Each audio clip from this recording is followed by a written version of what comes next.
listening to Revolution Radio, freedomslips.com, 100% listener-supported radio, and now we return you to your host.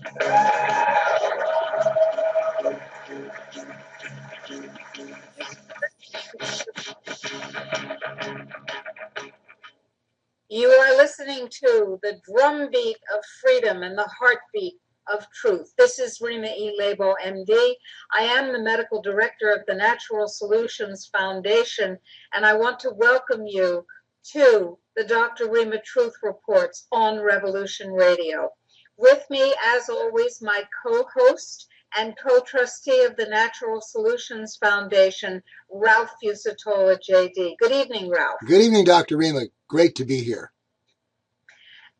And we have an extraordinary guest tonight. Now, we've had lots of extraordinary guests, some of whom are well known and some of whom are absolutely breathtaking when you first hear them, and you do that often on the Dr. Rima Truth Reports. But our guest tonight is in a category all by herself. Her name is Janet Phalen, and she is a teller of truth, and therefore a person who instantly became dear to my heart when I started reading what she had written, when I started seeing how perceptive she is and what perspective she brings to difficult, powerful, passionate, and urgently important issues.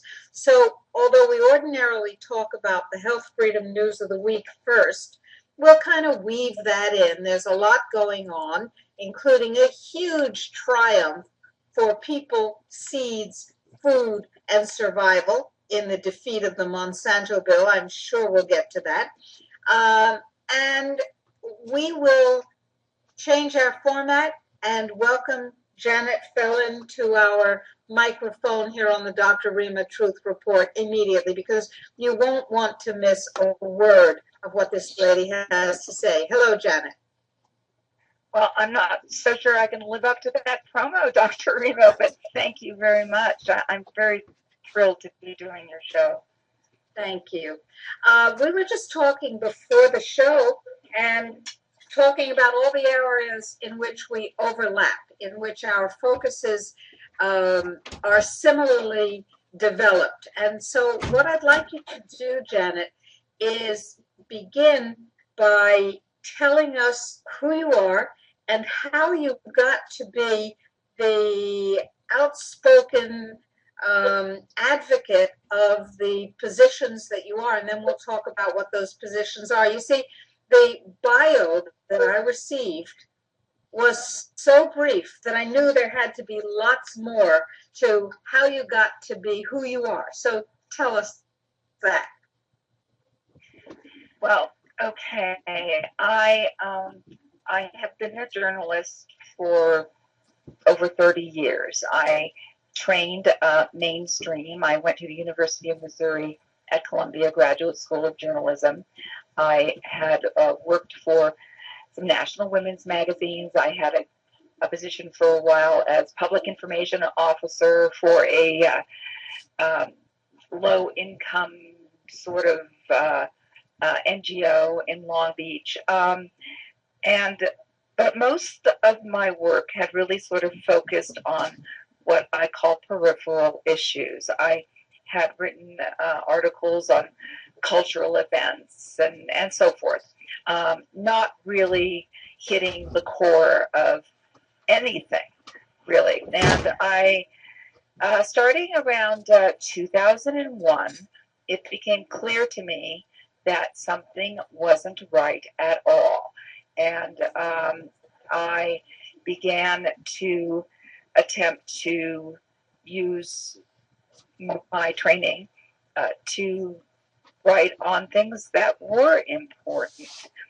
In 2004, I had a position as a columnist at the Santa Monica Daily Press, and I made a Public Records Act request at Santa Monica City Hall that basically ended up sort of blowing up my mainstream career.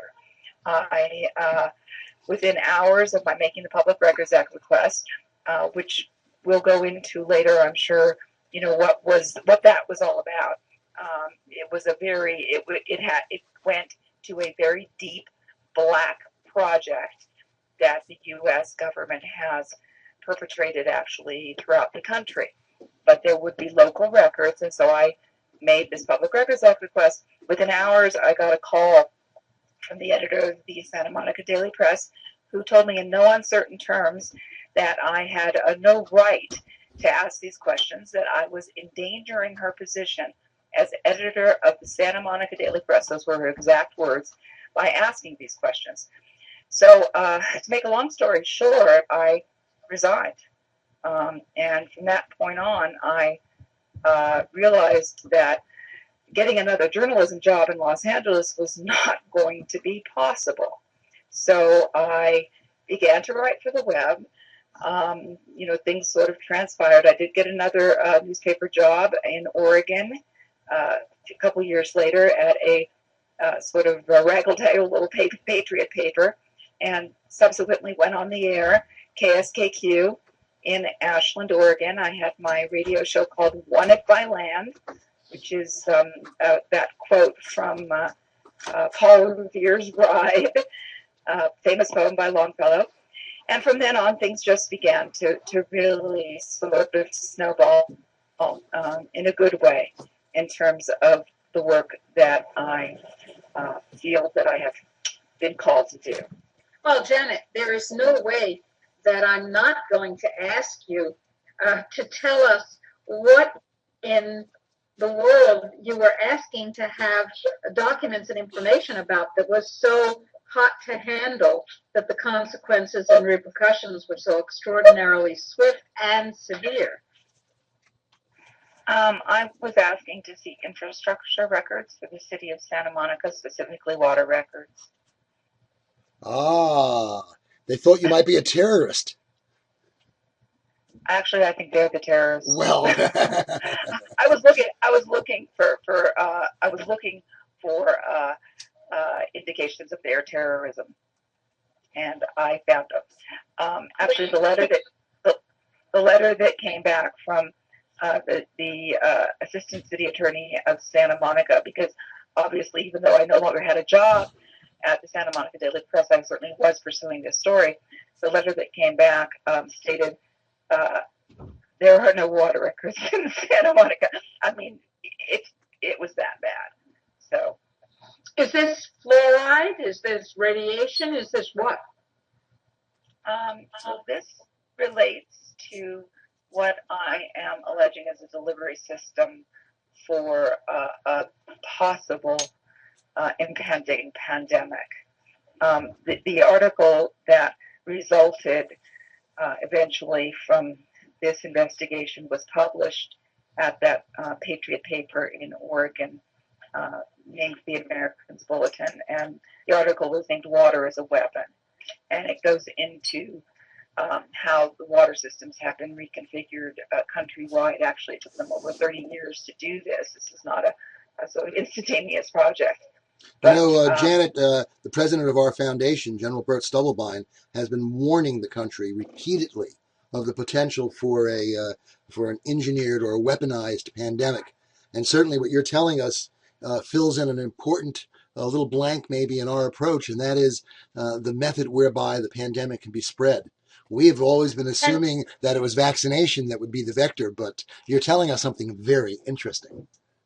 Please do continue. This is of extraordinary import. Well, I think there are several delivery systems that dovetail and back each other up. I think that vaccinations are one. I think that the water delivery system is a second. A third delivery system that I have reported on that I think has been a bit underreported is what I'm calling imposter pharmaceuticals, which is another Black project. So apparently, not apparently, but we now know that our government has created what I call doppelganger or double or imposter pharmaceuticals, which can be used to target a specific individual. For example, Dr. Rima, if you were to go to a pharmacy, which I'm sure you probably don't do very often, to pick up a prescription, if you have been flagged in the computer system, you could be given what is called the imposter pharmaceutical, which would produce a heart attack and or stroke and most likely death. Janet, do you have evidence, documentary evidence on this? I do. I have yet to find the chemist that will agree to do the analysis on what I have obtained. But yes, I do have evidence. And do you have evidence of the program behind the rogue chemical, so to speak? I'm sorry, what do you mean the program behind the rogue chemical? You talked about a black program, a black ops program to create, I assume, to create and to disseminate and to target the individual so that they receive the doppelganger pharmaceutical. Yeah? Mm-hmm. That requires an enormous amount of organization, of focus, and of funding, because if I'm taking a blue pill that comes in a capsule with 65287B written on it, then in order for me to get the correct prescription, that the pharmacist has to be supplied with my prescription in a little blue capsule that says 85265B or whatever the number was that I made up. And I have to get that when I go to the pharmacy, rather than Mrs. Smith, who comes in getting a prescription for the same, allegedly for the same medication. It requires a whole lot of coordination. And it certainly does. It requires a lot of coordination on a lot of different levels. So my question, go ahead. No, go ahead, please. My question is, do you have evidence of that level of programmatic sophistication to make that actually happen? What we have evidence of so far is the computer programs that are able to issue a flag on someone. And we have the pills. Pills look like the 62847, that they are virtually almost identical, so that the unsuspecting target would not be aware that the pills were different. And how many people, do you have information that suggests how many people are targeted in such a way? You know, that's a very good question. I do have people in my sources who have been targeted this way. I am also, I suspect that many of the elderly in nursing homes are being targeted this way. Who would ever know? You've got an old person that died of a heart attack, you know, who's next for the bed? Let's talk about elder cleansing. Our guest, by the way, for those of you who have just joined us on the Dr. Rima Truth Reports here in Studio B at Revolution Radio, is Janet Phalen, a woman who is telling the truth that you need to hear, and you probably have not heard before. Please go on, Janet, and talk about elder cleansing. Yeah, that phrase, I want to give full credit for that phrase to an elder law attorney. Janet, I think we've lost you. Dr. Rima, are you there? That's very interesting, folks. I don't know if I'm the only one broadcasting right now, but this is, there we go.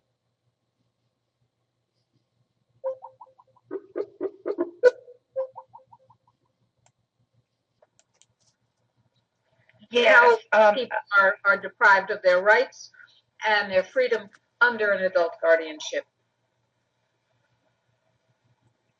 Well, essentially, what has happened is that a constitutional loophole has been developed, whereby if there are allegations, and I'm stressing the word allegations, there doesn't need actually to be proof, but if there are allegations made in a court of law that an individual is lacking capacity, I'm sure you know what that means, Dr. Rima. For example, there may be allegations that the person is becoming forgetful, or possibly that they have, psychiatric issues. Okay, so if these allegations are made in the court of law that a person is somehow lacking capacity, the judge may appoint a guardian. In some states, these are called conservators, in order to, quote unquote, take care of the person.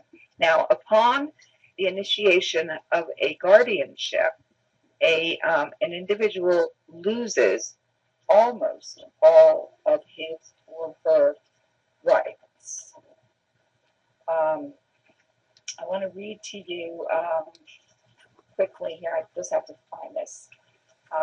What rights an individual actually loses upon the initiation of a guardianship, because they not only lose access to all of their property, but they essentially become a legal zero in terms of their fully vested rights. So I have here, this is from the National Association to Stop Guardian Abuse, and these are the rights that an individual who is appointed a guardian actually loses. The right to contract, including the right to choose a lawyer. The right to control their assets and make financial decisions. The right to remain in their own home and protect it from sale. The right to protect and enjoy their personal property. The right to choose where to live.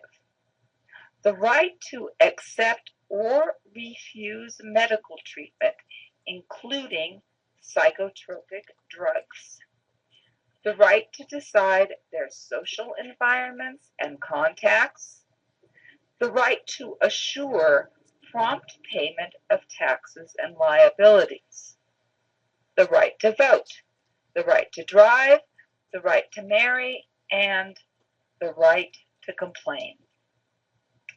Indeed. The right to You know, I've seen that happening. I've seen that happening, Janet, in regard to a friend of ours who's in a nursing home, and I'm acting as his, I guess, next of kin. He has no next of kin, and I can see exactly that process happening. But I'm there to say no to the flu vaccine, at least. Now, is this person under a guardianship? No. Or are they... Nope, he's not yet, and maybe he won't be. But that's what we're trying to avoid.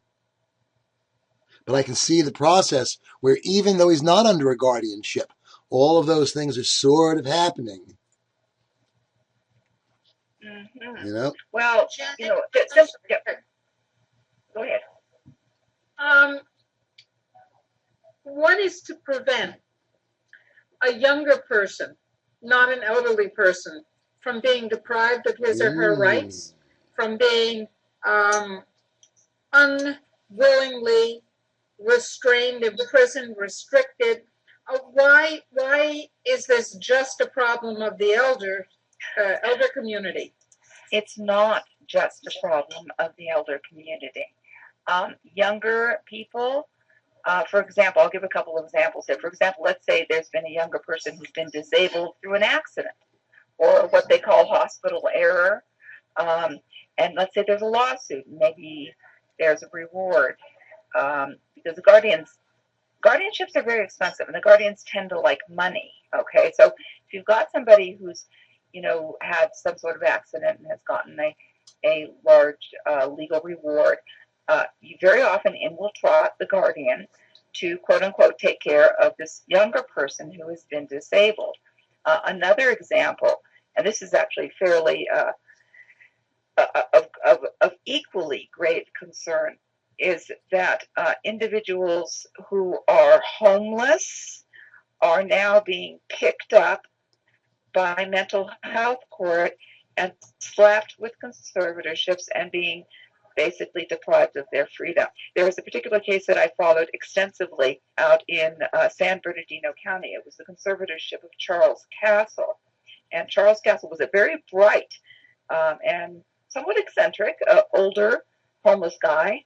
He had been around Redlands, the city of Redlands, for a long time. He was really a fixture there, and everybody knew Charlie. And suddenly Charlie kind of disappeared, and people set up Facebook pages. They wanted to know what happened to him. He was sort of like, almost like a city mascot. Well, Charlie Castle had been picked up by a couple of men from mental health court, put into a conservatorship, and lost, all of his rights. At one point in time, the conservator was moving him around every couple of weeks to a different facility, trying to hide him from the activists who were trying to help him address his situation.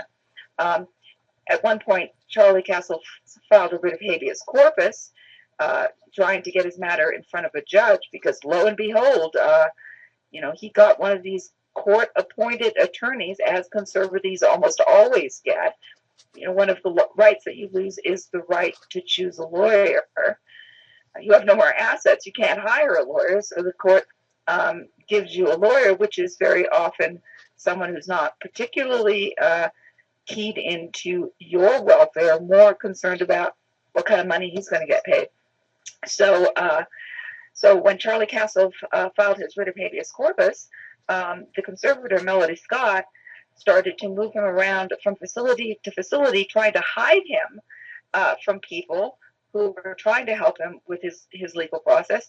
And as a result, Charlie Castle never got served with the reply to his writ of habeas corpus. These are the kinds of things that are going on. So it's not only the elderly, and it's not only the younger disabled people who have money. There seems to be an impetus here to label people who may have some sort of functional problem. A homeless person might be seen by a rich lawyer as having, certain functional problems, and to label them as incapacitated and remove them from the general pool of society. So there is, in fact, it sounds like a very, very tenuous protection possibility. Once your money is removed and your rights are removed, you are in fact a prisoner of the state, and the state can do with you as it wishes, and the state can drug you as it wishes, and sequester you as it wishes, starve you as it wishes, and neglect you as it wishes. Am I getting this right? Oh, you're getting it so right, Dr. Rima. And this is really what we would have to say is Agenda 21 brought down to the level of the individual, especially the elder individual. Are you familiar with Agenda 21? To some degree, yes, I am. I think it's a very scary package. Yes, you got it. Absolutely, very scary. And I want to let people know who are listening to our guest, Janet Phalen, talk about, at this moment, elder cleansing. It's really the organized incapacitation of citizens so that they become victims of whatever depredation the state has in mind for them, whether it's financial or personal or whatever. But we have a website about Agenda 21, and it's most instructive. There is a free ebook there that you can download. The website is called Truth About Agenda 21. That's Agenda 21, truthaboutagenda21.com. And I would urge you, if you are looking for more information on this program to control and diminish, minimize, depopulate, and enslave that the United Nations and the World Health Organization in the United States and the genocidal corporations of the planet have created for themselves to bring about not only the New World Order, but the neo-aristocratic, very short pyramid with them at the top, servants underneath them, and technicians, many of whom are the manufactured autists of the vaccine disaster.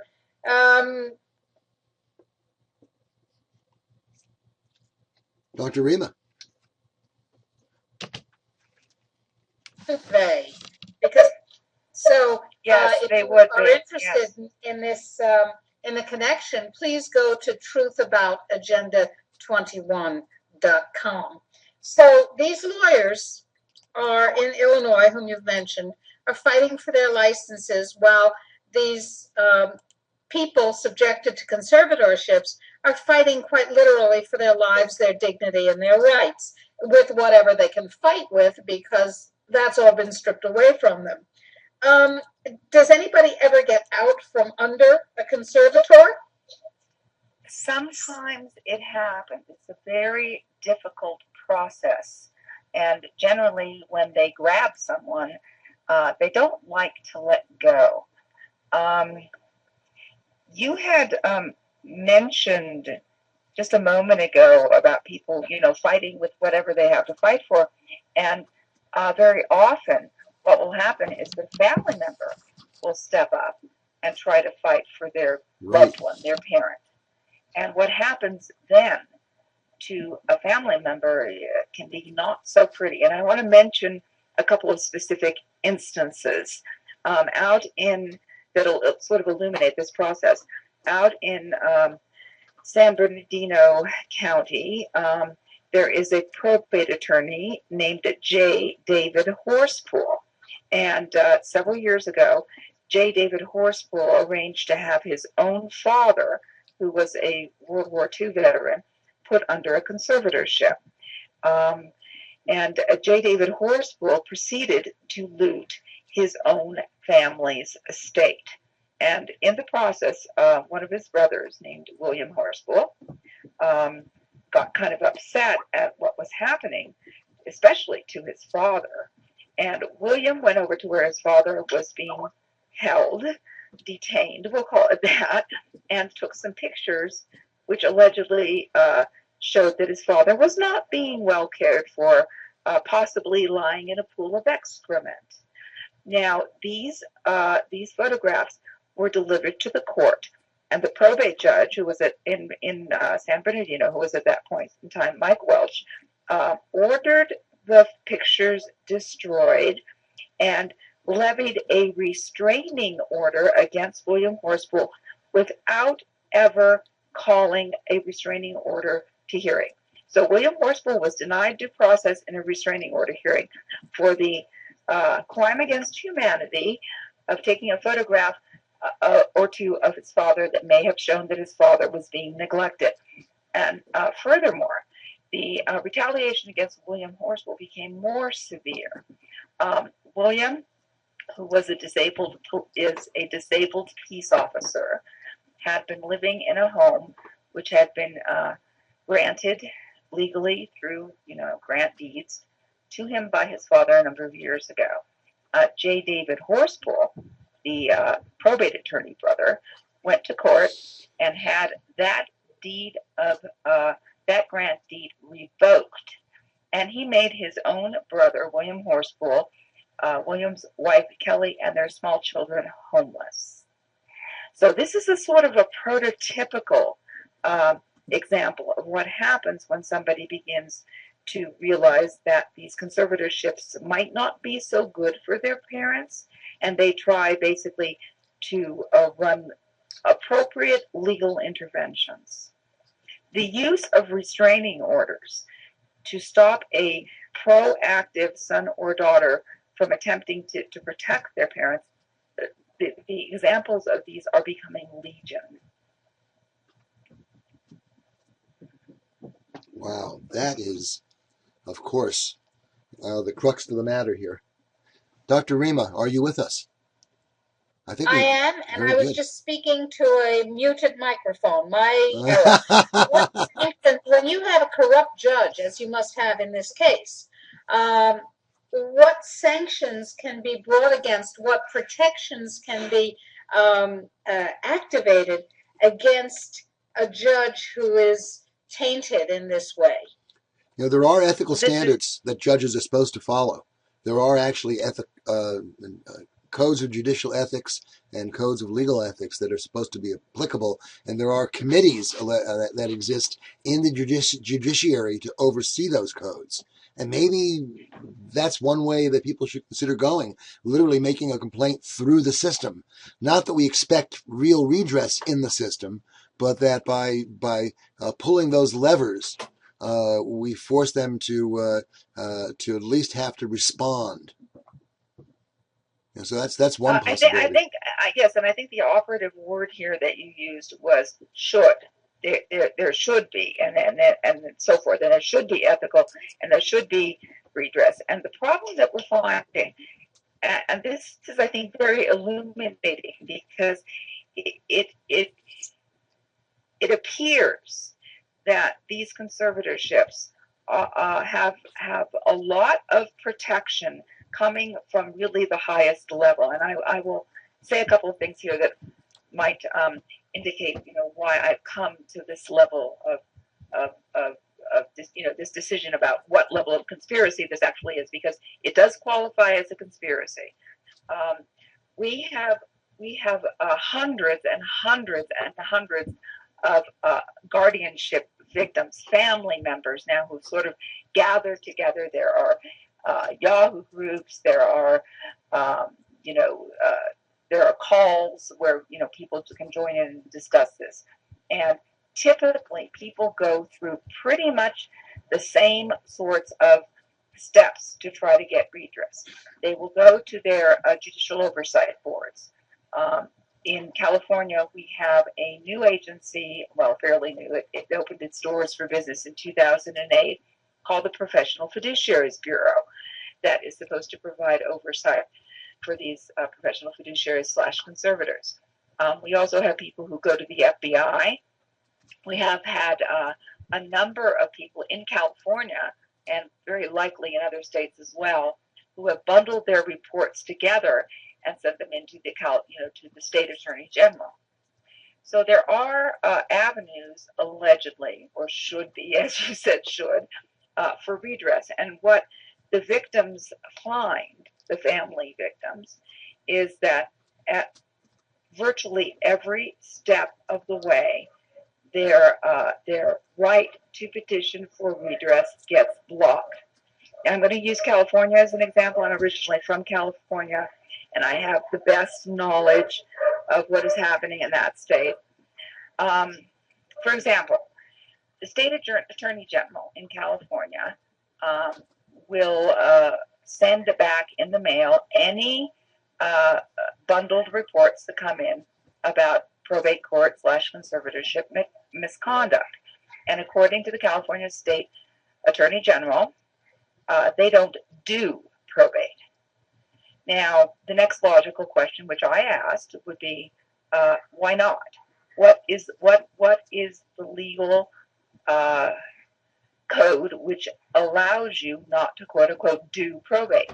At which point, the California Attorney General doesn't want to talk to you anymore, because there isn't any legal, basis for that decision. But that is a decision that has been made. In addition, just to sort of mention here, the United States Supreme Court also doesn't do probate. There's something called the probate exception, and they will not hear cases that originate in probate. So that venue is also blocked. Now, back to California. We have this Professional Fiduciaries Bureau, which was established actually as an act of the legislature. It was established in 2006. And the reason it was established was the LA Times took on the subject of big conservatorship and did a multi-part series called Guardians for Profit: When a Family Matter Becomes a Business.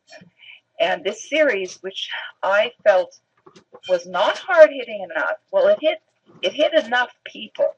It got enough people alarmed enough so that the California legislature swung into action and passed the Omnibus Conservatorship Reform Act of 2006.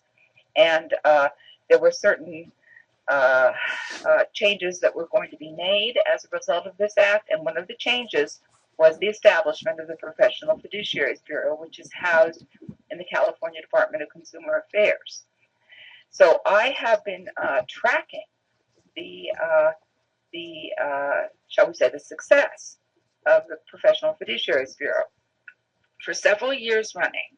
Their own yearly report states they have had no prosecutions, they have made no referrals for prosecution to the California Attorney General's office, they have made no recovery of funds. Now that got a little strange because I know a lot of people in California who've been victimized by these conservatorships now, and so they're not getting any action through the Professional Fiduciaries Bureau. So I went a little deeper, and I contacted the PFB to find out what sorts of written codes they had. I mean, obviously, they've got to have some sort of standards by which they're judging these complaints that are coming in that they're not acting on. And lo and behold, I found out that 4 years after the Professional Fiduciaries Bureau came into existence,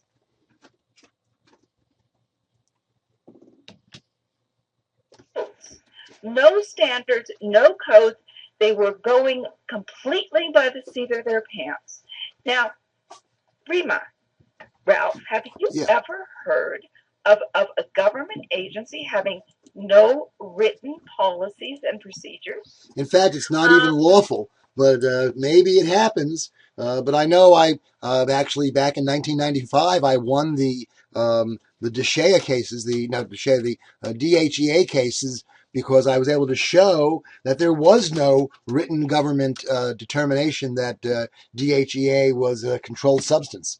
It was not in writing, and therefore it was not law. But that's supposed to be the law. Of course, you know, this is the post 9/11 world, and anything goes, right? Well, so, you know, I mean, as an attorney, you know that if it hasn't been written down, it hasn't happened, right? I mean, this is the whole purpose of codification. So precisely. I have it. I do have it in writing. I have it in writing from the press officer for the Department of Consumer Affairs, Russ Heinrich, that 4 years after the PFB came into being, they still had no written policies and procedures. So that much I have in writing, that they don't exist.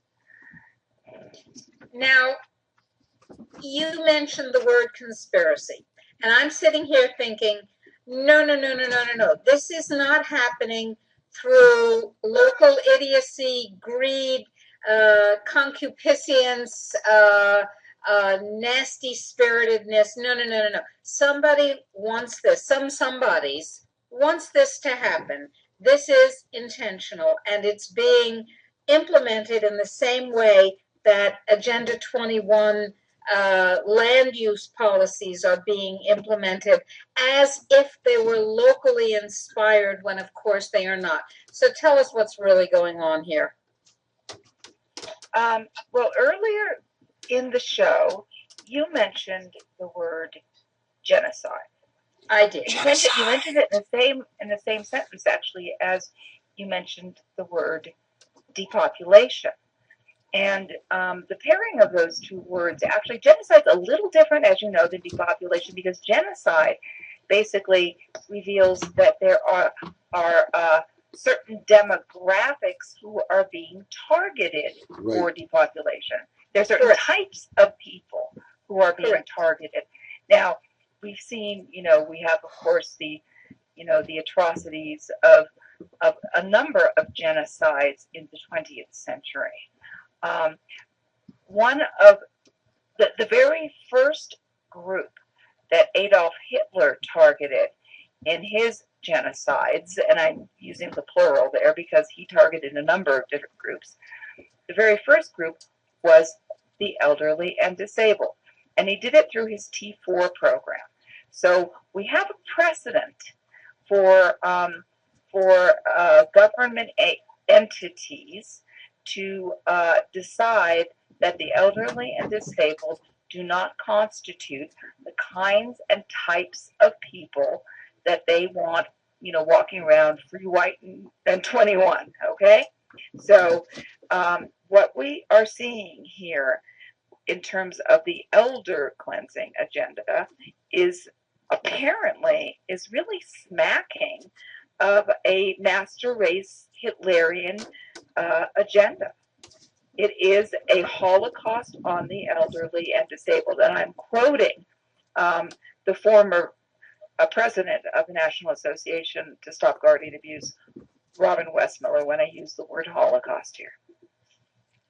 Now, how does this tie in with the new programs that will be implemented with efficacy, efficiency, and utilization review in Obamacare, in which it is said, and it's my understanding, that the elderly and the politically, shall we say, inconvenient and others will be denied treatment because they're simply not worth the effort, or it's better not to have them around. Well, that's a really grave concern. Obama pulled a sort of a read my lips on this one. He said, we're not pulling the plug on Granny.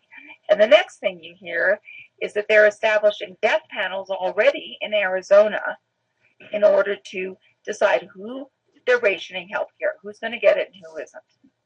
And unfortunately, the impetus behind this sort of rationing appears once again to go to demographic targeting.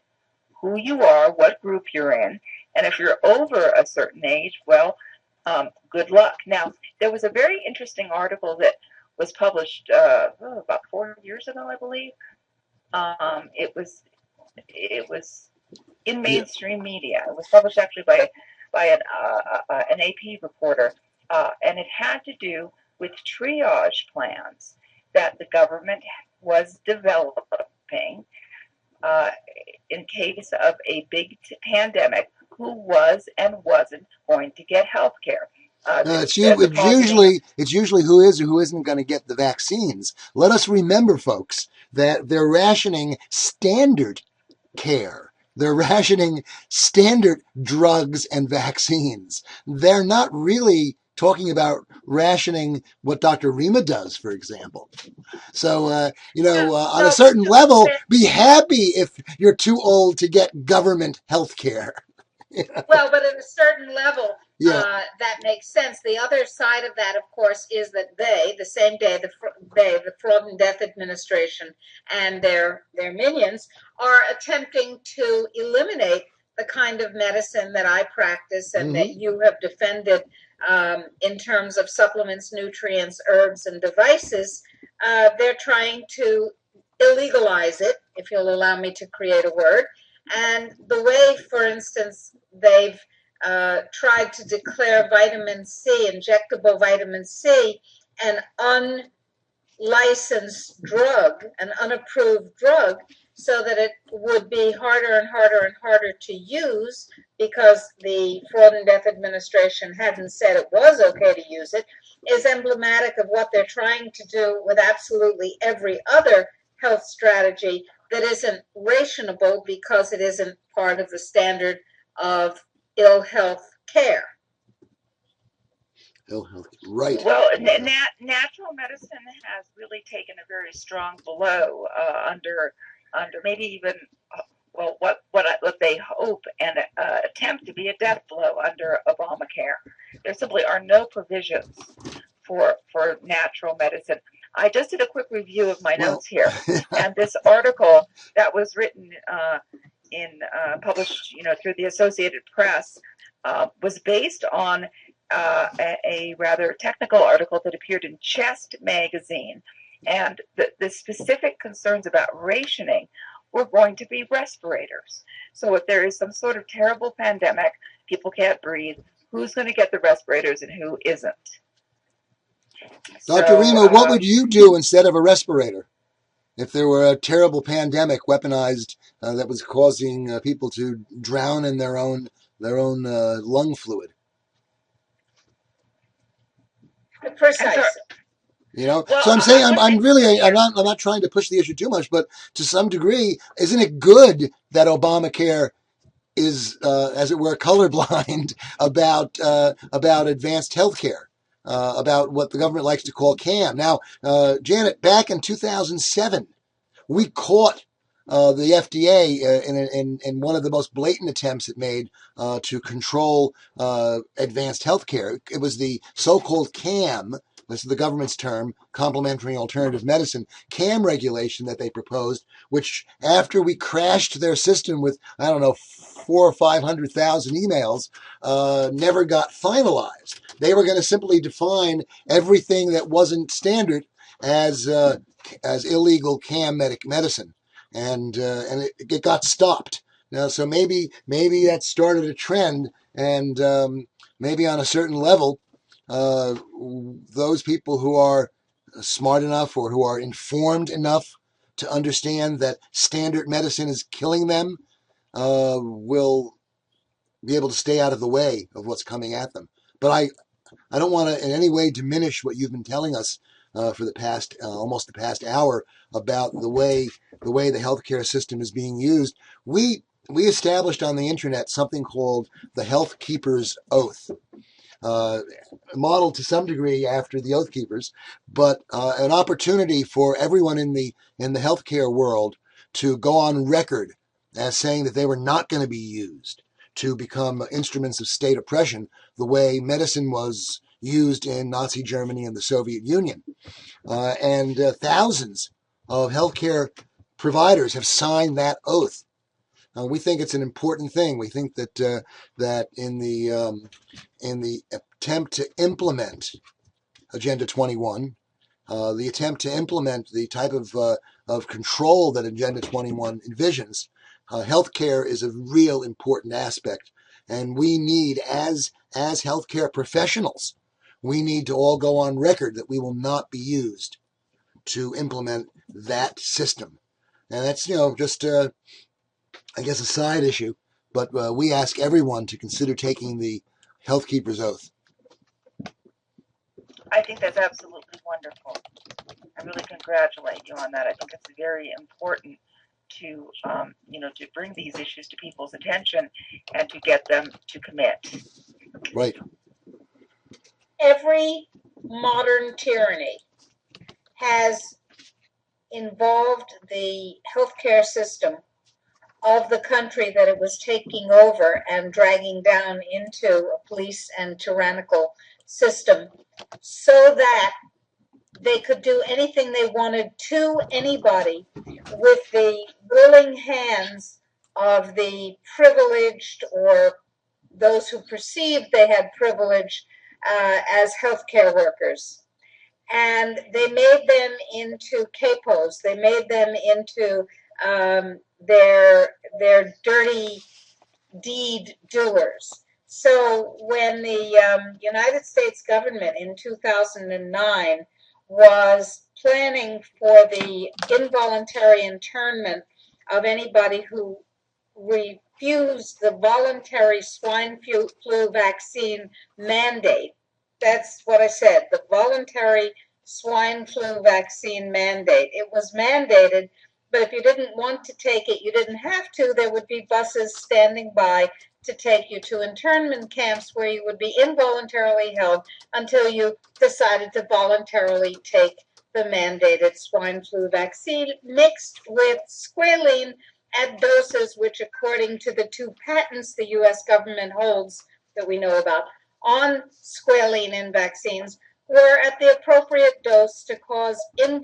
irreversible infertility and sterility through an immune-mediated inflammatory response. Could they have pulled that off, Dr. Rima? Would the healthcare keepers have cooperated? Well, if you remember, Ralph, Yep. After the Secretary of Health and Human Services, Kathleen Sebelius, announced that to Congress on September 15th of 2009, we published a number of things. The Natural Solutions Foundation published the statutes and the regulations that they had created for themselves to allow that to happen. And we also published an actionable information item, we call them action items, and asked people to submit letters to key decision makers via the electronic system that we use. And within about 11 days, we had 3.5 million emails that went out to the White House and to Kathleen Sebelius and to every member of the Congress and every governor and every state legislator. And they said, all these letters said, don't you dare. We will self-shelter if you call a pandemic. Well, actually, we will self-shelter since the World Health Organization had already called a level 6 pandemic, which was sheer, unadulterated balderdash, the highest level pandemic. And we said no, and people declared no. And the United States government said, okay, we won't do that. Well, we did a little tougher than that. We had to sue a couple of times and a couple of different courts and a few other things went on. That was a little later. That was a little later. But they dropped the mandate on the basis of the 3.5 million emails. Absolutely. Then we sued them 3 times. That's right. In federal court. Now, Dr. Rima, there's a good example a little further back in time of how the healthcare industry minions will cooperate. And I refer, of course, to the 2007 St. George's County atrocity. Oh, yeah. And Janet, you may find this interesting as well. St. George's County in Maryland is probably the poorest county in Maryland, in a rich state, and it gets a lot of its school money from federal aid. And that depends on the number of people who are actually in the school. And the number of people in the school depends to some degree on the number of kids who are vaccinated and therefore allowed in the school. And so on one memorable, I think it was a weekend, a judge in the county hauled 1,500 children and their parents into the courthouse. This is a courthouse ringed by... Under armed guard, with police dogs with their teeth bared. I want you to know this was not a friendly little get together. And most of these, excuse me, Ralph, 1 second. All of these parents were poor. All of these poor parents were black. All of these these parents were absolutely cowed and lied to because they were told that if they did not vaccinate their children, they would be sent to jail and they would be kept there, and a fine of $50 a day would accrue. This was not, shall we say, extra legal, non-legal, pseudo-legal. And along the way, several hundred kids got double vaccinated just to make sure they had been vaccinated. 900? 900 kids were already fully vaccinated, which of course is a serious problem for the kids. But the school had lost their vaccination records. Right. And so they revaccinated them under armed guard. The judge said... These are terror tactics. Oh, yeah. The judge said he thought it was kind of cute. The kids were crying, and they were all terrified of the dogs. Kind of like, listen to this. This is the judge. Kind of like being in church. Right. Well, there is a religious belief that the king can do no wrong. Exactly. And of course, as the, if you will, the cream on the top of the cake, or the maybe the cherry on top of the cream, the state's attorney who arranged for all of this does not vaccinate his own children because it is too dangerous.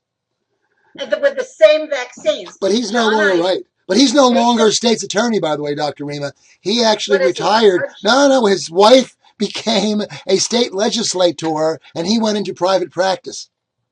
Oh, terribly good for the people of Maryland. Yeah. But the point is that his own children were not given the same vaccines because he said they were too risky.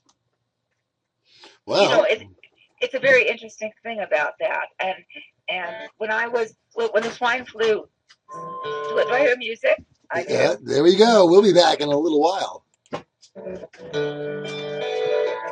Your host.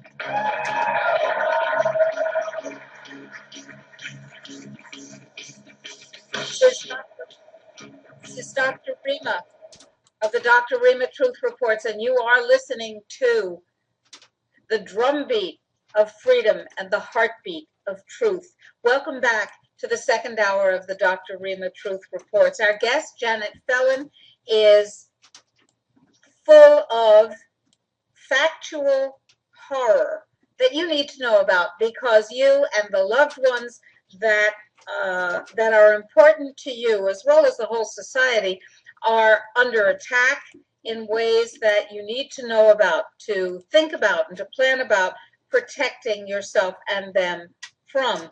Now, over the break, we were talking about the way our concerns about autists being created for the use and the benefit of the corporations who create what we now know as globalism and have a long-range plan for our enslavement, those of us who are allowed to survive. And autistic people are very, very useful for them. We were talking about that and the civil depredation known as conservatorship that Janet has been focusing on in terms of elder care. And how those tie together is something that we'll come back to in just a moment after I tell you about coffee. What did she say?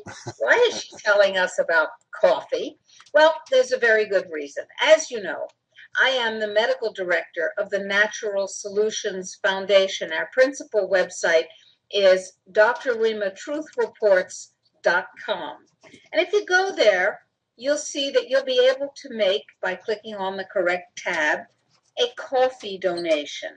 The Natural Solutions Foundation created an eco-demonstration project in Panama designed to help reclaim the production of clean, unadulterated food worldwide. After all, part of health freedom is having access to clean, unadulterated food if you want it. No chemicals, no GMOs, nothing that is PHUDE, make-believe food.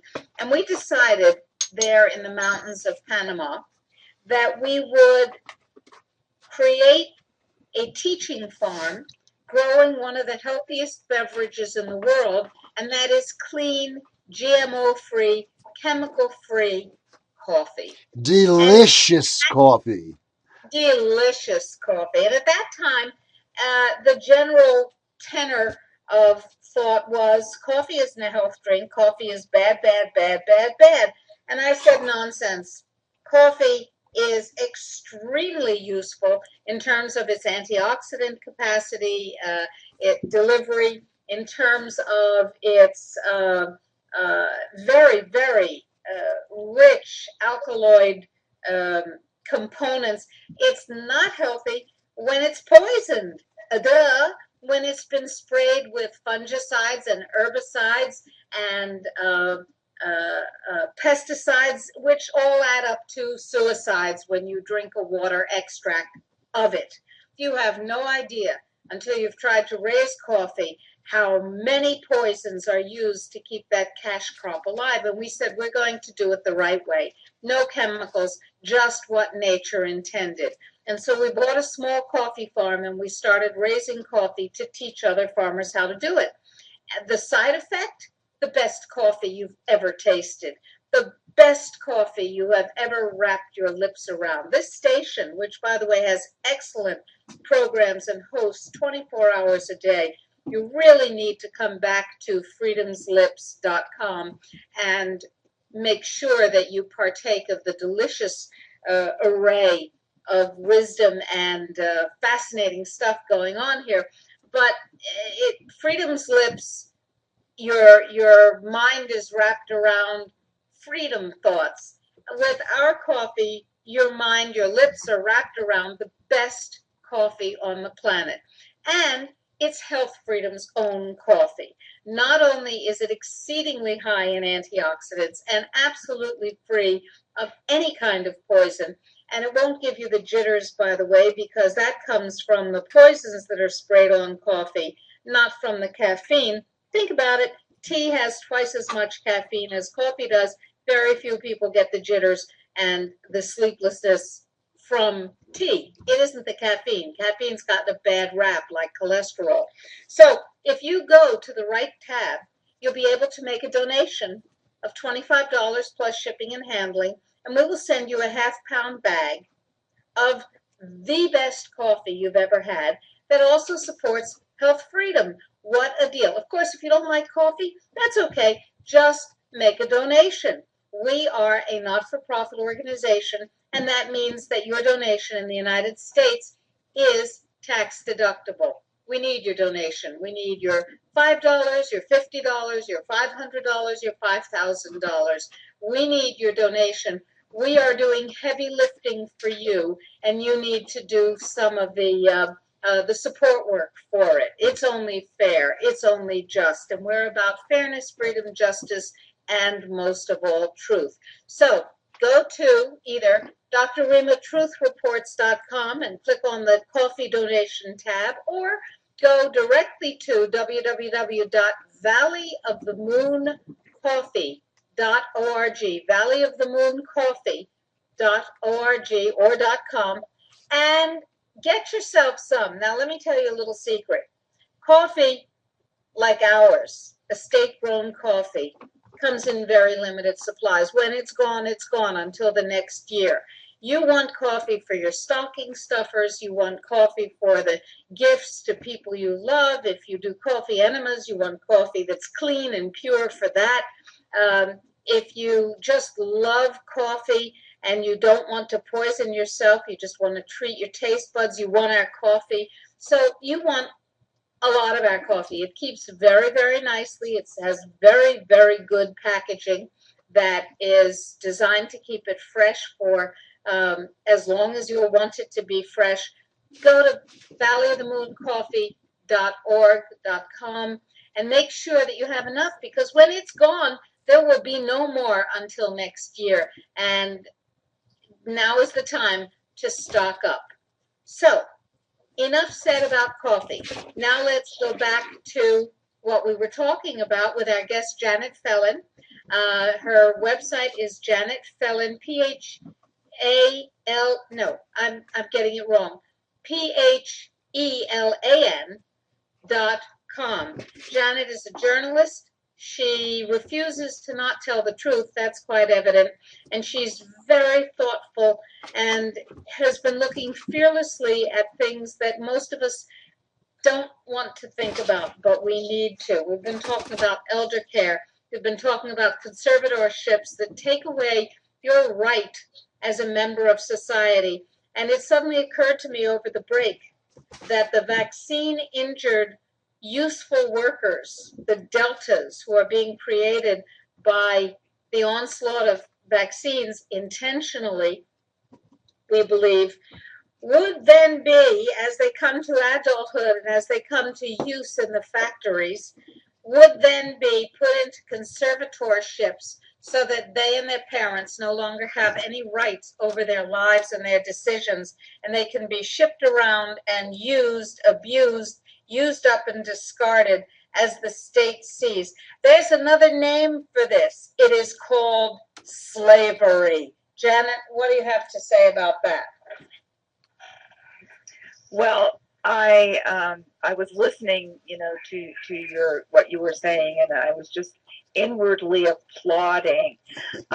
What we're seeing on a larger scale in America is a deliberate takedown of our rights and our protections against government intrusion and control. We're seeing it on every front. We're seeing it in terms of the First Amendment. We're seeing it in terms of the Second Amendment. We can just go right through them and see where our rights and our freedoms are under attack. And what they have done here is to devise a very clever a constitutional loophole whereby all you have to do is go to court and say something about someone, and they're going to lose all of their rights. Now, there are people, there are those among us who do believe that we pretty much don't have any rights as it is. But this particular process of guardianship makes it absolutely explicit. I want to mention a particular case that happened in Oregon a few years ago, just to give sort of an idea to the listening audience about how venal this process actually is. There was a younger woman. She was 49 years old, college educated, looked like a fashion plate. She had married. Her name was Susan. She had married a wealthy and very well-connected Republican businessman. And after 20 years of marriage at least, they were going through a divorce. This man was worth several $100 million. And in order to rob Susan of her potential divorce settlement, he had her slapped with a guardianship, which only lasted, interestingly enough, as long as the legal proceedings in the divorce, because at that point she couldn't hire a lawyer, couldn't come to court and speak for herself. She was a non-entity. I personally met with Susan when I was working at that newspaper in Oregon. Very bright, very well put together woman who was basically reduced to a legal zero because her husband didn't want to pay her alimony. So this gives another sort of perspective how this process can be used. It can basically be used to screw somebody up if you don't want them kind of in your face anymore. Exactly. Now, let me tell you the story of Bert's dad, which compared to what you're talking about is actually quite benign, but it was significantly horrifying. Bert's dad was in a nursing home in Northern Virginia, where Bert had a home about 10 minutes away. And he was a very lovely, gentle old man who had lost some of his neurological functioning, but was certainly connected with the world and loving and receptive and responsive and quite delightful. Bert moved up to New York in the process of his divorce from his wife, and he decided that he wanted to have his father near him so that he could visit him daily and tend to him and give him the love that was in Bert's heart for him. And so he brought him with his dad's full and enthusiastic consent. He brought him to a nursing home in New York. Bert's divorcing wife decided that she wanted to have custody of a man who was not her father in order to protect him from Bert. I won't go into the details. She applied for conservatorship. She got a judge, excuse me, to grant a conservator, a state-appointed guardian, total rights over this man, so that, for instance, one of the things that happens to elderly people is that they lose their sense of taste, and therefore their nutrition declines rapidly, and they get weak, they get sick, and they die. Well, I know that one of the best ways to restore the sense of taste to an elderly person is to give them zinc. 5 milligrams of zinc per day will, in most cases, restore the sense of smell and therefore the sense of taste, and has absolutely no negative consequences, supports the immune system, yada, yada, yada. We were barred by conservator's order from giving this man a nutritional supplement. I also could have reduced his or reversed his senility, most likely, by the use of neurobiofeedback, a non-invasive, completely benign and effective technique for retraining the brain to function.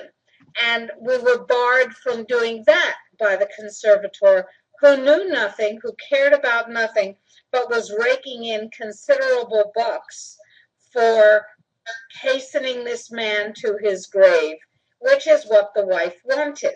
There was money involved. This was not as horrifying as some of the cases you're talking about, but it was ordinary, day in, day out atrocity in the legal system.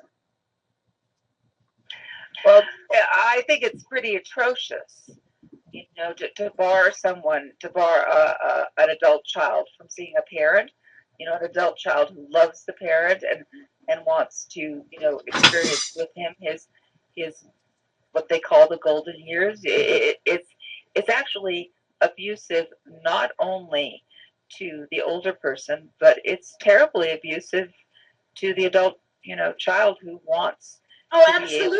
be able to. It's abuse. And what is really concerning about these guardianships is that the abusing parties seem more often than not to prevail. There seems to be almost an unwritten law here. If you're a scumbag, we want you. You'll get all the money, you'll get all the control. But if you're it's like King Lear. Remember the Shakespeare play King Lear? Yeah, where the loving Cordelia was banned, who only wanted to do the best for her father, whereas the predatory daughters, they get to they swarm the older person. They like vultures. They pick all of the assets and money off, and then leave the person to die. And it's like the law of the jungle. It's not the law that has been written into code. It's not the moral or ethical code that says honor your parents. It is the law of the jungle. And this is what we're seeing being honored by these courts of law. Now, these people in the nursing homes, whether they have conservators or not, but these people in the nursing homes and under conservatorships, they would be, as you mentioned before, the prime or among the prime targets for doppelganger drugs. And let me remind our listeners here at the Dr. Rima Truth Reports that doppelgangers are counterfeit doubles. They look like the person in the story where the term comes from. They look like the person that shouldn't be in the place where they are. Their doppelganger means double goers. They're counterfeit imitations of the person. And in this case, it's doppelganger pharmaceuticals that look like the regular drugs, but are in fact poisons or death recipes. That's right. They're death recipes. And we have basically two issues as far as I see it in terms of the elderly who are being either conserved or put in nursing homes. We have the dangers of them being given the doppelgangers, and I believe that this is happening rather frequently. And we also have the more garden variety dangers of the atypical antipsychotics that elderly people in nursing homes are very often given. Atypical antipsychotics are such as Zyprexa or Risperdal are actually contraindicated for people over 60 years old. The very package inserts say that. And they further say that they are contraindicated for people who have any sort of signs of dementia. So you have a population, who is basically not supposed to be given these drugs, who are being given these drugs as if they're lifesavers, candy. They just pass them out de rigueur to nursing home residents. And these drugs are known to shorten someone's life. You know this, Dr. Rima. I'm preaching to the choir. Exactly.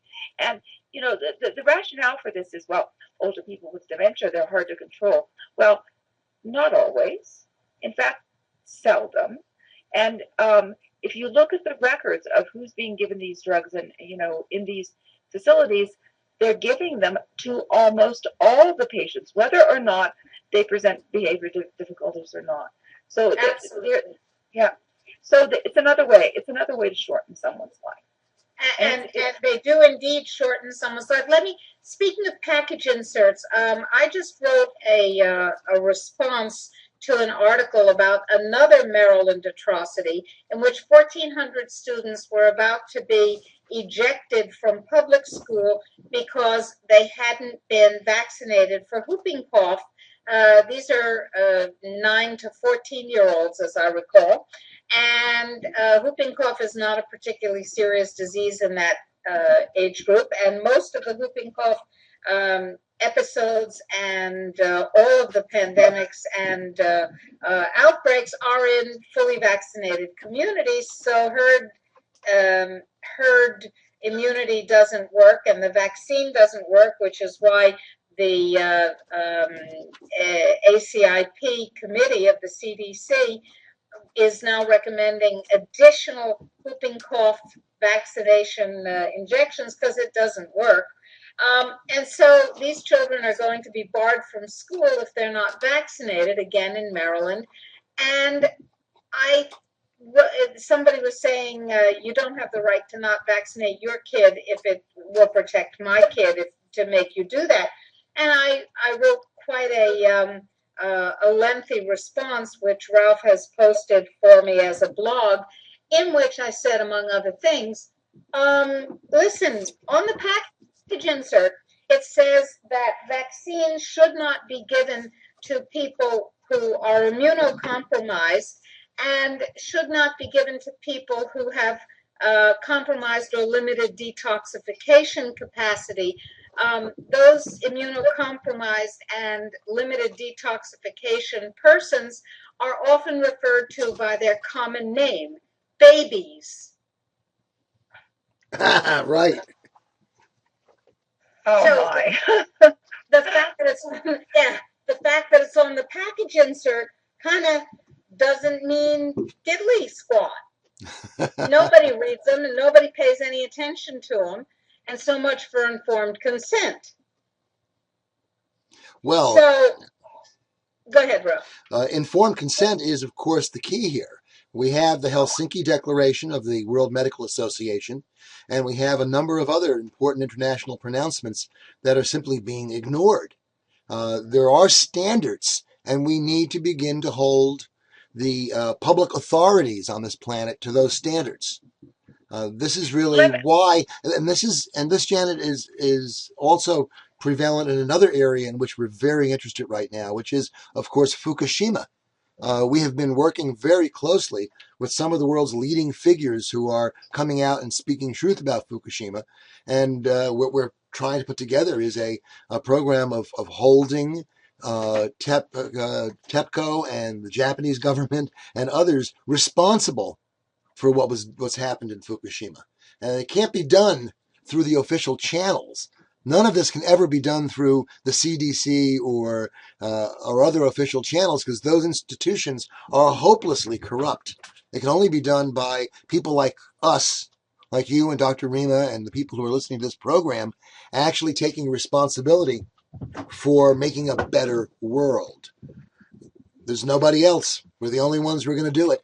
Those who hold the reins of power have such self-interest in maintaining the status quo that they will do everything they can to prevent the truth from getting out, which is why Dr. Rima Truth Reports is such an important factor, and why, even though we may only be speaking to a few 10,000s of people right now, it will reverberate and begin to affect the culture in general. Yes, I absolutely believe that. I have a question for you, Ralph, if I could. You had spoken a moment ago about informed consent, which I understand was sort of reborn in the Nuremberg codes, but right. Those, it's my understanding, and correct me if I'm wrong, that the Nuremberg codes were never actually passed into law. Right. So there isn't. So it's a Well, recommendation. It's a suggestion, but it's not actually codified. well, Am I correct? certain German doctors were hung as a result of the Nuremberg Yeah, codes. So but that that's that how international law gets made. It's really international common law, and there is precedent now for physicians being held responsible in that way. But it's not just the Nuremberg Code; it's the Declaration of Helsinki of the World Medical Association, which is another way that international law is made when international associations, non-governmental organizations of a sufficient level of prestige, if you will, do something like the Helsinki Declaration. But Janet has a very good point. The Stockholm Convention of 2000, in which 12 persistent organic pollutants were forever banned from use in the world at any time for any purpose forevermore, was never ratified by the United States, which participated in the deliberations and tried to obstruct uh, chemicals from being put on that persistent organic pollutant list. The Geneva Convention has not been ratified by the United States in its Entirety. most recent Right. iterations. Right. The Nuremberg Convention has never been ratified. The United States the War Crimes Convention has never been ratified. Again and again and again, the United States participates, attempts to obstruct, and then says, well, screw it, we won't ratify it anyway, so it doesn't pertain to us. We're allowed to torture because we never signed the agreement that said we could be held liable if we did. Now, 2 days ago, I believe it was, Evo Morales of Bolivia and the replacement of Hugo Chavez of Venezuela brought the United States government up on charges of crimes against humanity in one of the international courts. What that means, since the United States refuses to accept the jurisdiction of those courts, is not quite clear. But at least the independent media can publicize that. Well, that's interesting, Dr. Rima. Maybe the president of Bolivia was a little annoyed at having had his airplane forced down from international airspace a few weeks ago because they thought he might have had an American whistleblower aboard, of course. So this is He could be. He might be a little annoyed. Caller. Yeah, that's true. Maybe to the point where he's willing to invoke international norms that usually don't get invoked when it comes to a superpower. Works for me. Yep. Works for me. My guess is, and I'd like to say this publicly, and we'll see what happens, is that he shortly will develop either stomach cancer, a very aggressive stomach cancer, or a brain tumor. And this is even though he's in the South and he's not being subject to Fukushima radiation as those of us who are in the North. Correct. But if you look at the number of world leaders who irritate the United States, who suddenly develop brain cancer or stomach cancer, it's really quite interesting. Yeah. It's very interesting. And actually, if you look at the number of world leaders who are in favor with the United States who develop cancer, you've got a large resounding zero. There, other than the Hugo Chavez or Fidel Castro. Jack, what was his name? Jack Layton up in Canada, who suddenly came down with cancer just as he had ascended to the number 2 spot. He was basically leading the opposition party in Canada. He was a flaming radical and suddenly developed cancer and died. So you have out of favor people developing cancer, but you have no one who is considered part of the old boys club or old girls club now. None of them. Except for Ted Kennedy. Mm-hmm. Yeah. Well, Yeah. let's But remember Dr. that Rima has also noticed that there has been an increase, apparently, in sudden onset late stage cancer, especially in the northern hemisphere, probably related to the increase in radiation. But we don't know. It does take a couple of years for medical statistics to get reported, doesn't it, Dr. Rima? Well, in fact, I have on my computer screen at the moment, and I will Ooh. put this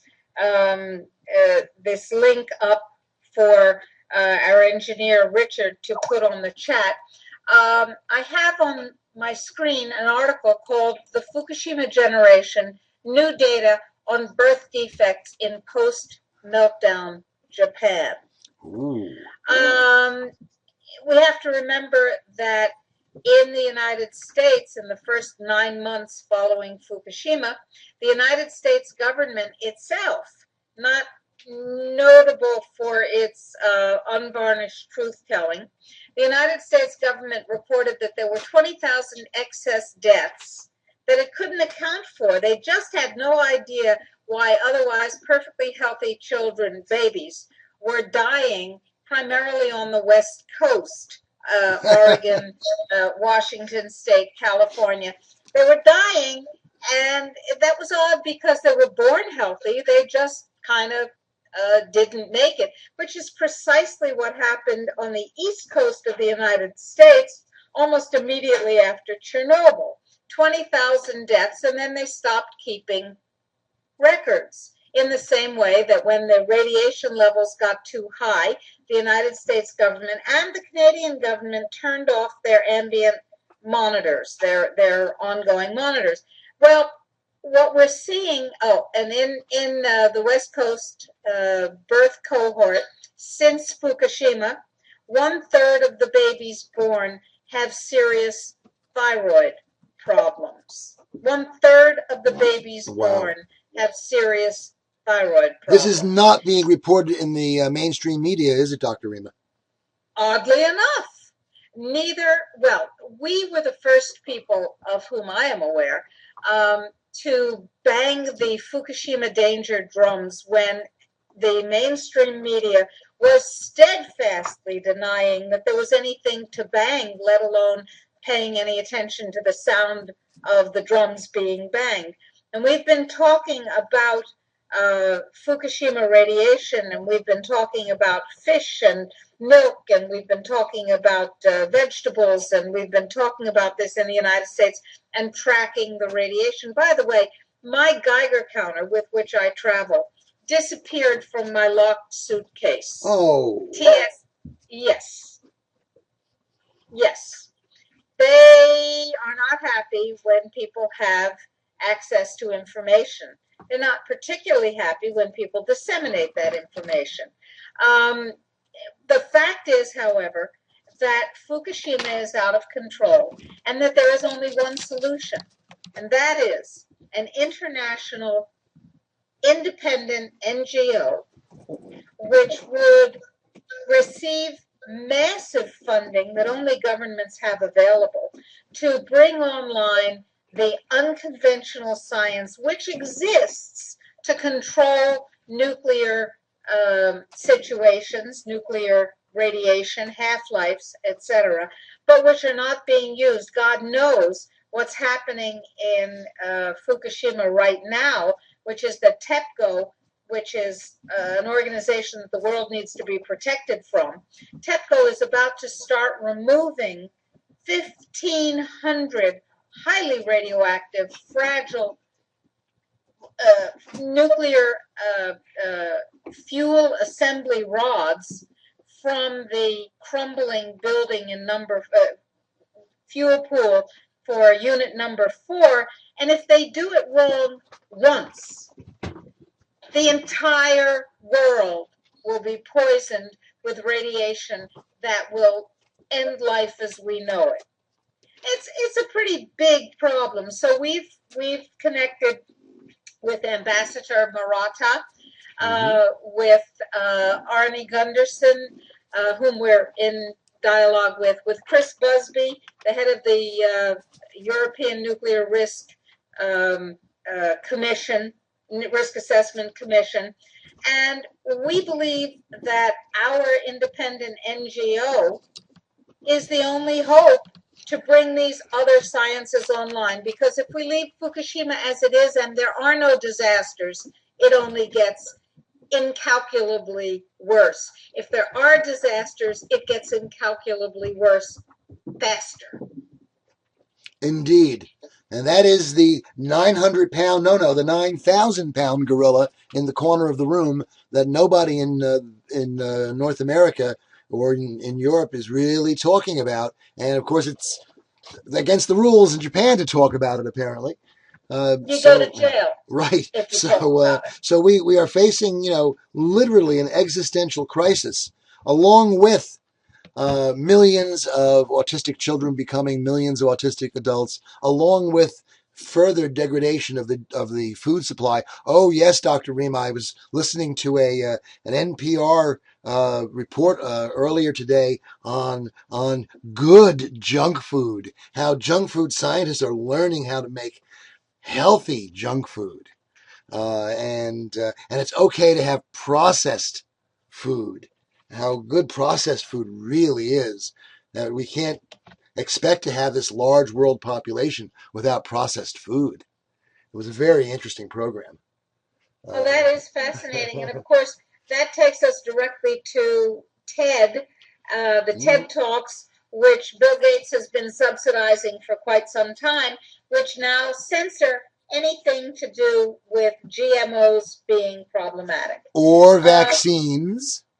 Or geoengineering. Indeed, one could say that the five lies, which we have been telling people about all along, the five big lies are exactly what Bill Gates doesn't want TED talking about. Well, which is, by the way, why our good friend Mike Adams, wrote an article in which he proclaimed TED is dead.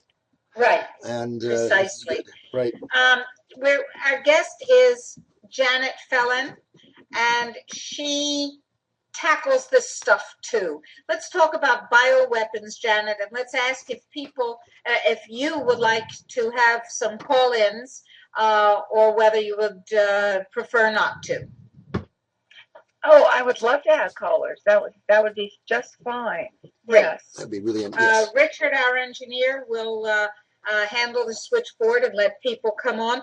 But let's talk about well, we are talking about bioweapons. We're talking about GMOs and geoengineering and water systems designed to circulate weapons. Let's talk some more about bioweapons.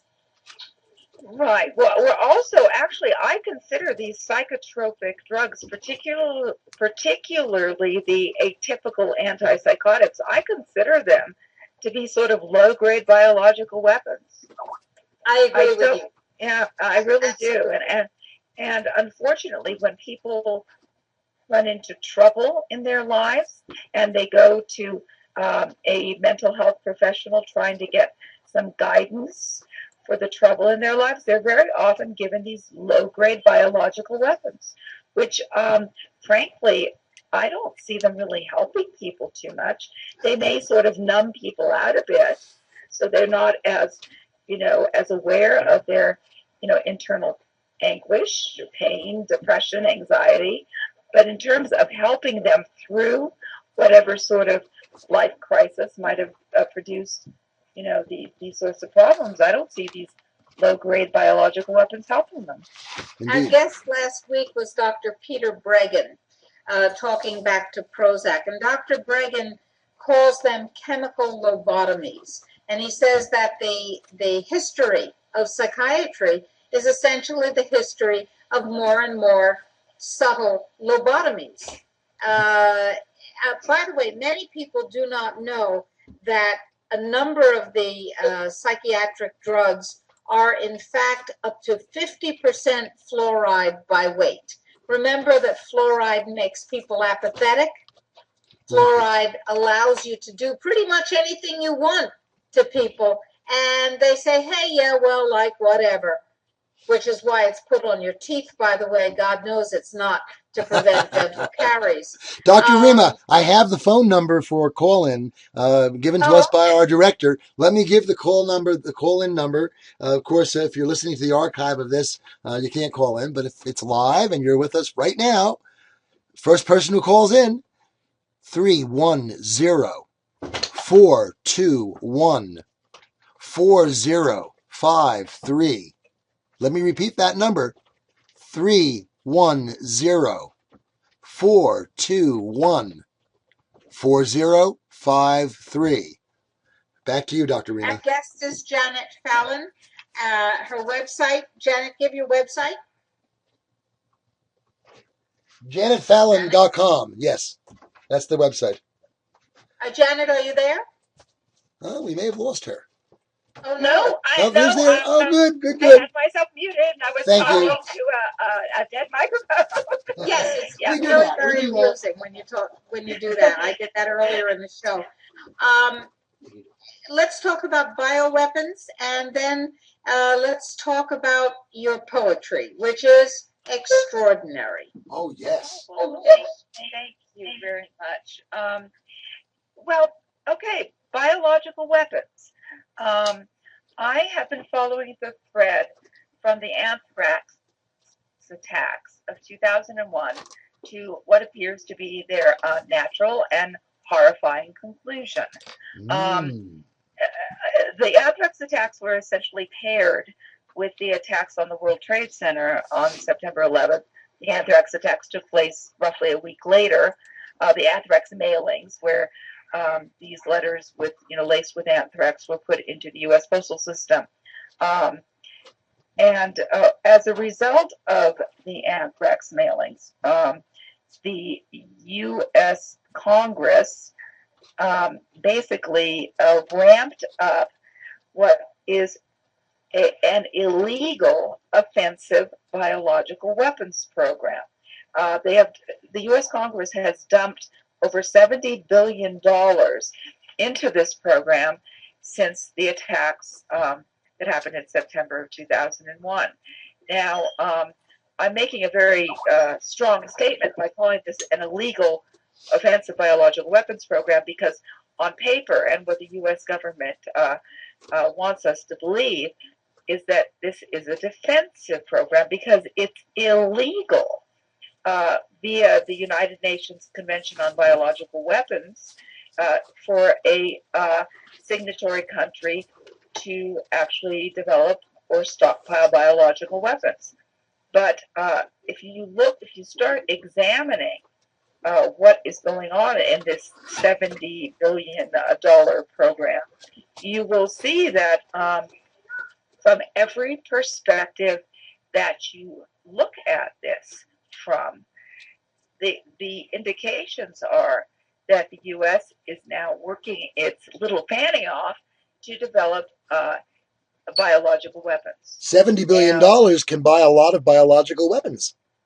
Well, interestingly enough, it doesn't buy much countermeasures because one of the big sort of programs that the U.S. government wanted to launch was a second generation anthrax vaccine. As we know, the original anthrax vaccine produced all kinds of problems, apparently, including Gulf War syndrome.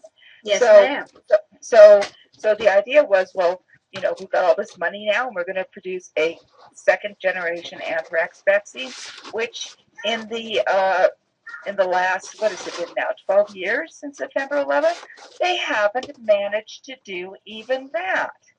So one of the perspectives that I looked at this biological weapons program from was legislation. And lo and behold, when the U.S. Congress passed the Patriot Act, which was rushed, rammed through Congress after, in the hysteria after the false flag attacks of September 11th, the U.S. basically altered our original biological weapons statute. And this is codified in Section 817 of the U.S. Patriot Act.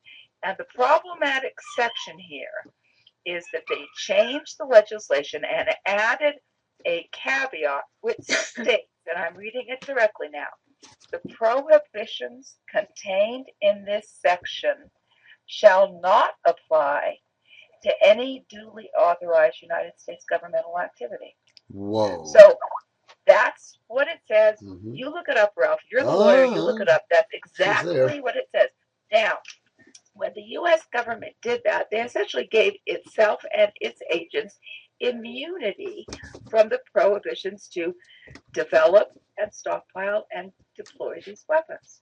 And the U.S. Yeah, but also Congress violated cannot. it violated the United Nations Biological Weapons Convention. Congress cannot, by statute, amend a treaty.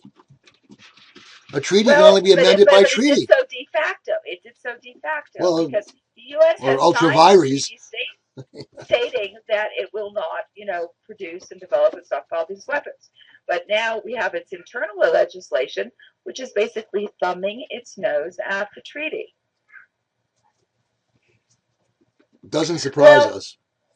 No, it doesn't surprise us at all. We know that selective enforcement and selective ignoring is the order of the day, both in terms of the Constitution and in terms of statutes and in terms of pretty much everything that government is up to.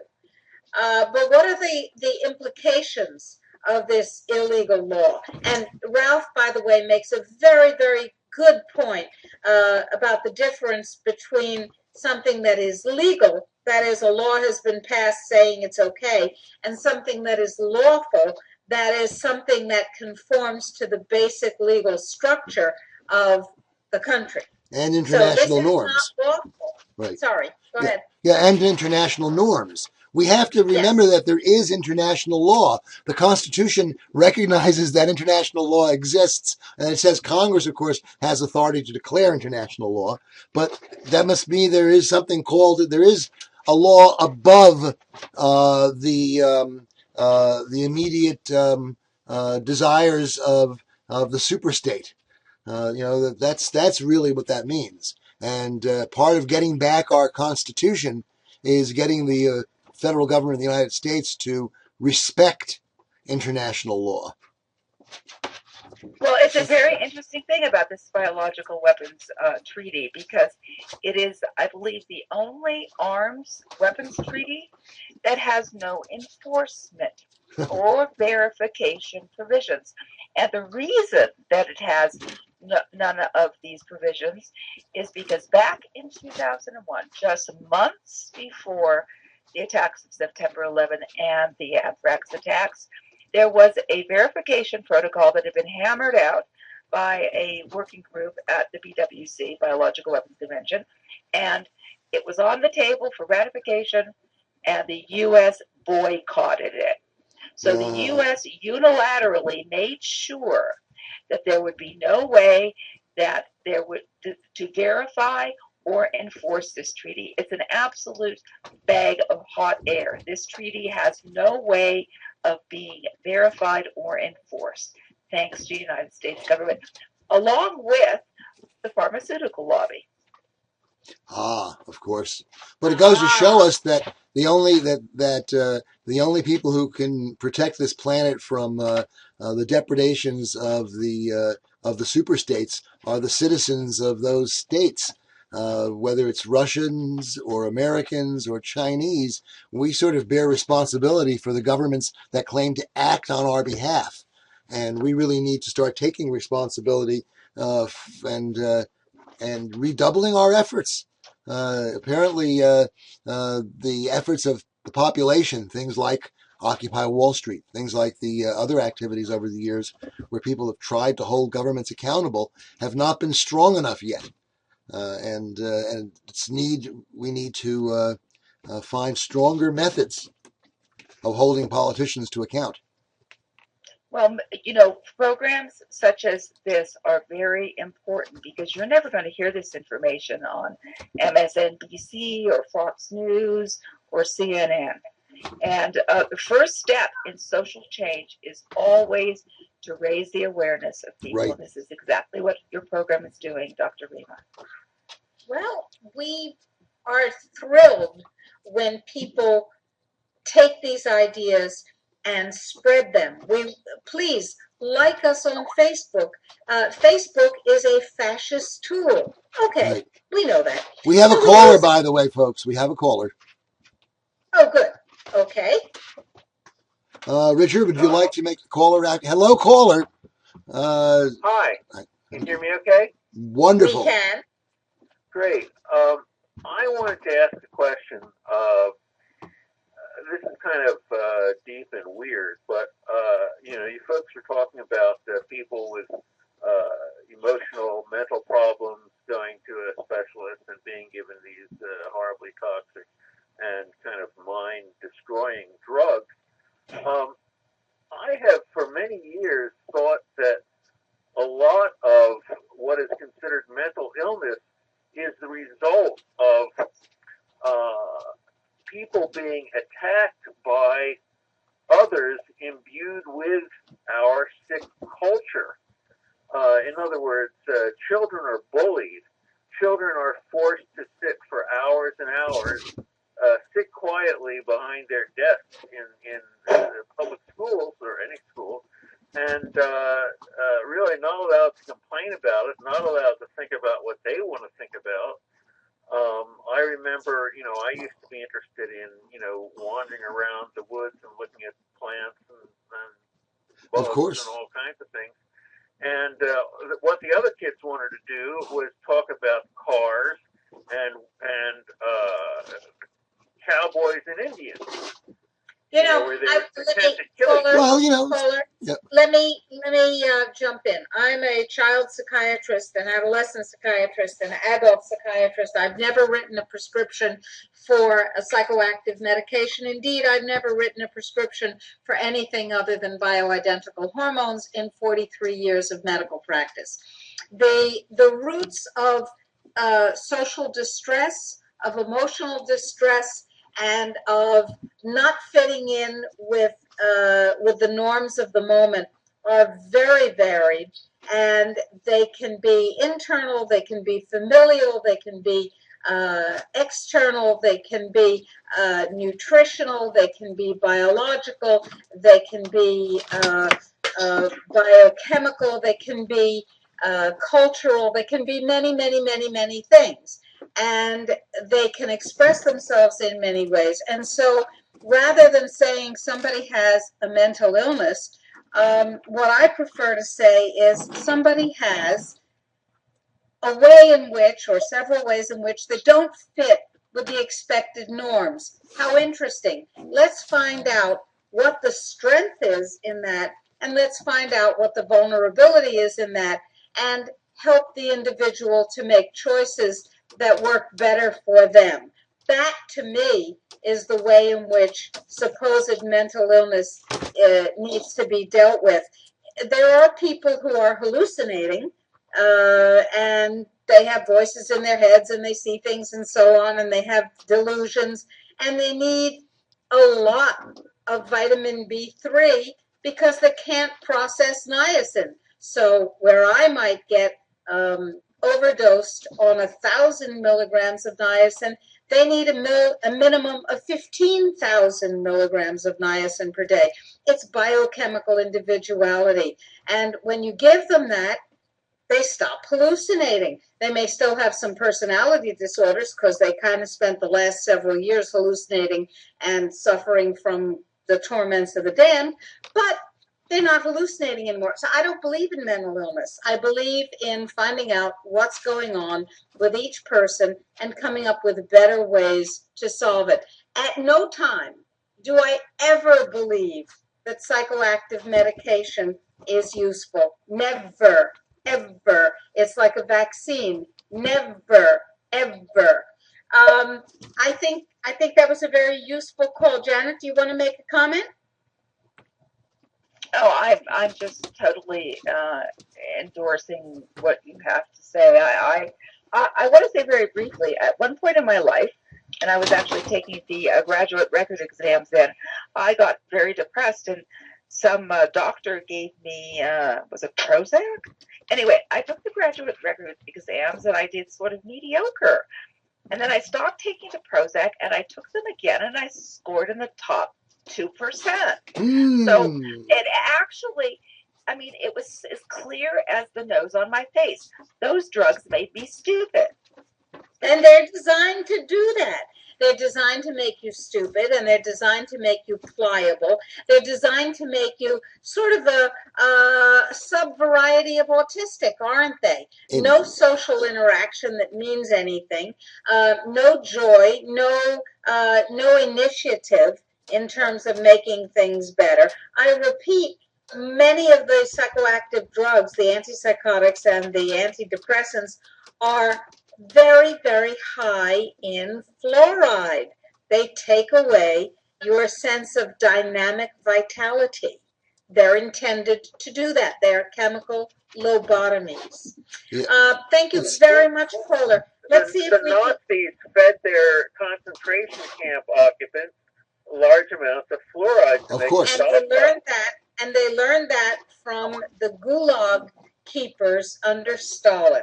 That's So what happened, exactly Dr. Rima, is that that the creation of the new Soviet man, Mach 1, failed, and that Mach 1, Stalin's model, was to use terrorism, state terrorism, to change human behavior.